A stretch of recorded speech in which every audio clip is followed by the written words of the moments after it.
All right, everybody, today's the day. Today is the day that we get the platinum trophy. Let's get to it. Hey, what's up, y'all? I just wanted to make a quick little video on my achievement. Yes, I'm calling it my achievement. Some people like to speedrun, and more power to them, but I much rather complete games for real, especially with games increasing in price and also weirdly getting shorter in story, but that's neither here nor there. Thank y'all. Y'all have been really liking the Spider-Man stuff, and I couldn't thank you enough for that. Please like and subscribe and comment what y'all want to see next. They did add an ultimate difficulty setting in the game, so let me know if you want to see me run the ones on that. For those who don't know, PlayStation Platinum trophies are legit gamer successes. They're hard to get, but mind y'all, I only have 2 from my 2 Spider-Man games that I played on my PS5. And all of my previous Platinum trophies and awards like that are on older systems. But completing this game for the 28 hours I played it has been amazing. 1 out of 5 players who bought this game have the Platinum trophy. And that just warmed my heart, because I feel like that's how it's supposed to be. They gave us a heavy 18-hour story, so I'm here for it. Almost every Spider-Man villain ever was in these last 3 games, and they alluded to some crazy new characters like Chameleon, Green Goblin, and Silk in the next games, or the next game. I don't know how many they're gonna make. The story was great. Classic Spider-Man taking it in a very conventional way, a new way. In my previous videos, y'all see me find Carnage and finish the other side stories like Sandman, but let me take y'all through my final steps into completing this game, and stick to the end to hear my full review of the actual story part and the things that I didn't like about this game. So the first thing I did when I was wrapping up the story was do the Hunter finale. I think it was this is the end of the side mission where they had the flying electrical birds, and you know, you had to chase them, stay in the slipstream or whatever. And basically what it ended off with was an actual pretty big moment where they alluded to Chameleon being in the next game, and also flat out said that Chameleon is Craven's brother, and he's going to be looking for revenge on Miles for his brothers. I don't know why, but he's looking to, you know, spin the block. Also did the Mysterio final fight. The 2 assistants, I think one was called Becky. They tried to frame my man, but so we had to beat Mysterio and arrest the assistants for making the Mysterium so dangerous to the public. And also at the end, Miles trying to say, oh, you know, Mysterio's a hero now. Technically, he's not a hero.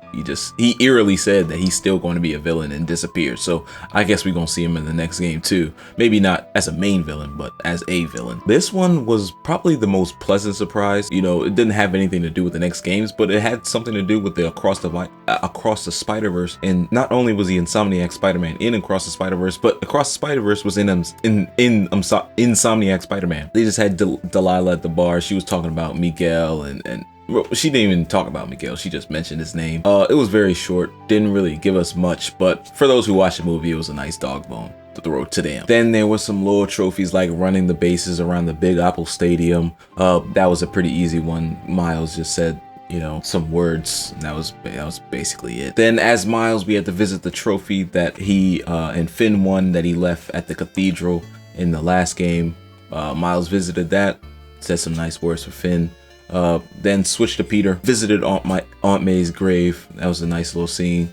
We visited Aunt May's grave, but by proxy we also visited Uncle Ben's grave, who we haven't really seen too much of in this game, or heard too much from in this game, and we have heard nothing about Peter's parents in all Spider-Man media, but again, that's neither here nor there. One of the hardest trophies to get was flying to Astoria from the financial district. There were a bunch of like wind streams that you had to ride, but you had to ride the right ones. Pause. But after trying for a little while, I eventually got there. And the last 2 trophies that I had to get were just things that I kind of just forgot about. I had to get 25 stealth takedowns using the web line only, and then I also had to use 25 specials while using Anti-Venom as Peter. So yeah, just did both of those, wrapped those up. There were no actual side stories missions for me to do because I beat them all, so I had to just swing around and wait for a crime to happen, which was annoying, but still did it. And then the final EMF mission, Harry left a box, a package for Peter at his house. I guess this is before he hated Peter, but then it was a suit in there. It was a nice little suit in there, so that was cute. The suit wasn't. It was a cute little moment. As for the story, I love the story. In my eyes, Venom is the main Spider-Man villain. Some say Green Goblin, but I always love the narrative of a villain that has similar powers to the protagonist, but just different moral values, if any morals at all.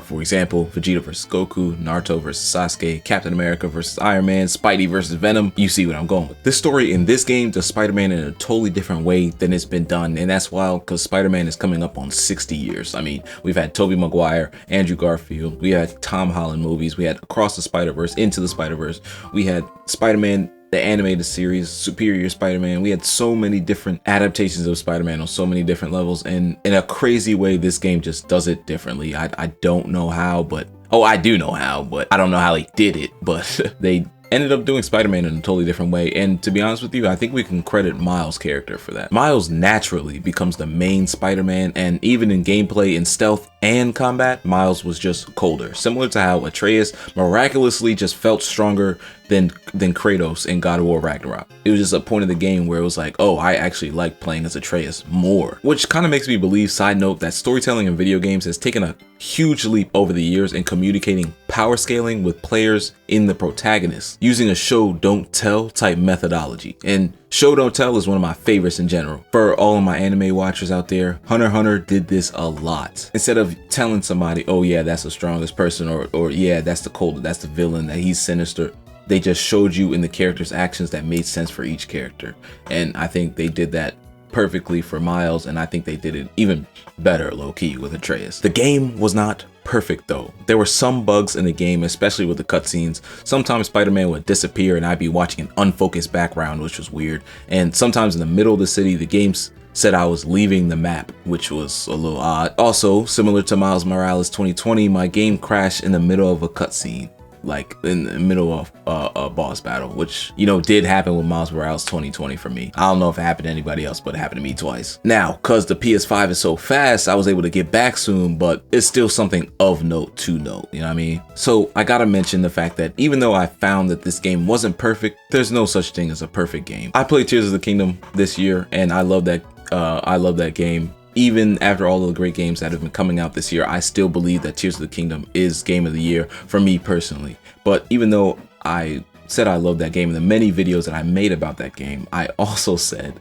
that it wasn't perfect, and people flame me for that. The end of the temple bosses in Tears of the Kingdom was kind of lackluster. I was able to play the boss battle and then beat the bosses in like my first try, which I believe is uncharacteristic for Tears of the Kingdom, but also just uncharacteristic for Zelda, for me to do that with every boss in Zelda. I don't know, that's just me. I still believe it's a great game. It's an A+ game, S-tier game, but it's not perfect. Just like this game wasn't perfect. Even my favorite game of all time, Red Dead Redemption 2, ain't perfect. It's the closest thing to perfect, but even that had some mistakes. And one more thing that I did not like about this game, amongst everything else that I love, is that Miles' character, I don't know if they wrote his lines during the writer's strike or whatever, but Miles' character is kind of lame to me. He was dry. I liked him because of his powers, because of his abilities in the story, but there's nothing gravitating me towards him thinking that, oh, Miles Morales is cool. Miles Morales, like, some of his one-liners were just corny, bro. And even that suit that they tried to throw on him at the end of the game, that was corny. He had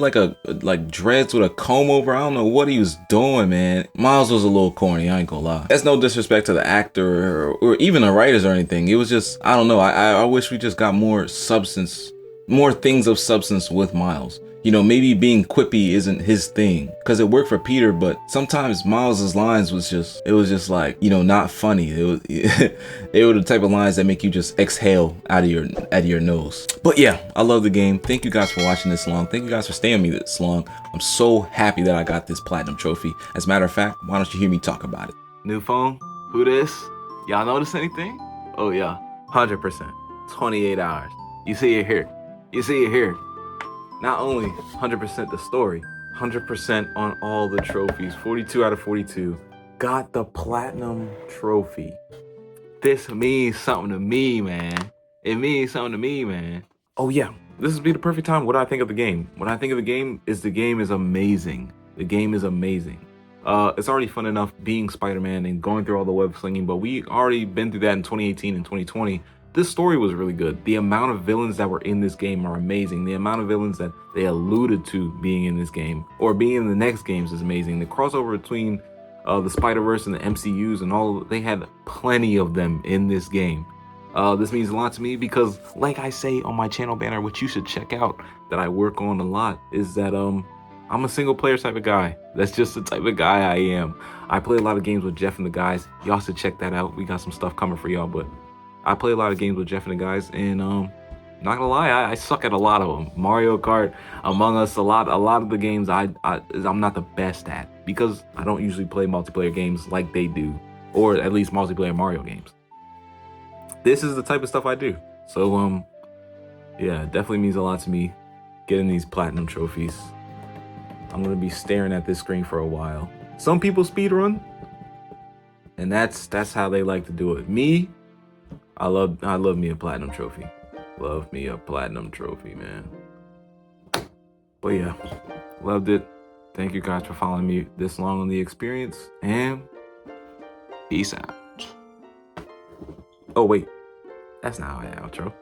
Spread love, give inspiration in all you do, and man, we love low, never forget, man. Peace out. Welcome to the Crash Show. Take 2.